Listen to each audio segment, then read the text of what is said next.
சரி, அங்கதான் அந்த அரசு அப்படி இருக்குன்னா இங்க இருக்கிற அரசு எப்படி இருக்கு? சமூக நீதி பேசுற இங்க இருக்கிற அரசு அதுக்கு எந்த விதமான ஒரு நடவடிக்கை எடுத்த மாதிரியே எனக்கு தெரியலையே. அதுதான் இதெல்லாம் இன்னைக்கு அம்பேத்கர் அவர்கள் இன்னைக்கு பார்த்தாருன்னா வெக்கப்பட்டு தலை குனிஞ்சு போவார்ல. இதுக்கெல்லாம் ஒரு நிரந்தரமான ஒரு தீர்வு என்ன தெரியுமா? ரொம்ப சிம்பிள் தான். மக்களை உண்மையாகவே நேசிக்கிற ஒரு நல்ல அரசு.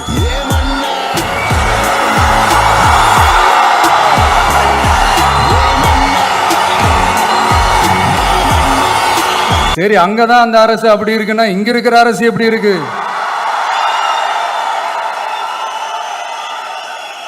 இங்க நம்ம தமிழ்நாட்டில் வேங்கை வயல்னு ஒரு ஊர்ல என்ன நடந்துச்சுன்னு நம்ம எல்லாருக்குமே தெரியும். சமூக நீதி பேசுற இங்க இருக்கிற அரசு அதுக்கு எந்த விதமான ஒரு நடவடிக்கை எடுத்த மாதிரியே எனக்கு தெரியலையே. இவ்வளவு காலங்கள் தாண்டி, இத்தனை வருஷங்கள் தாண்டி ஒரு துரும்ப கூட கிள்ளி போடலையே. அதுதான் இதெல்லாம் இன்னைக்கு அம்பேத்கர் அவர்கள் இன்னைக்கு பார்த்தாருன்னா வெக்கப்பட்டு தலை குனிஞ்சு போவார்ல.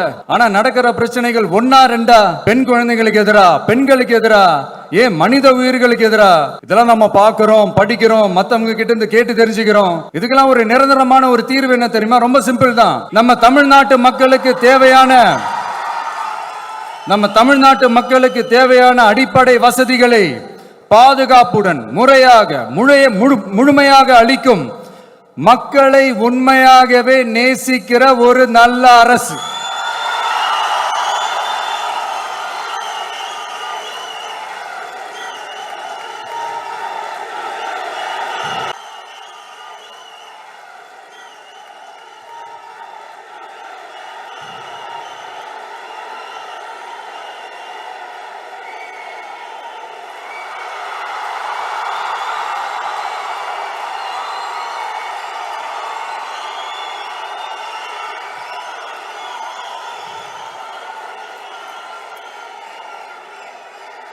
அதான் சொன்னேன், இது அமைஞ்சிட்டாலே போதும்.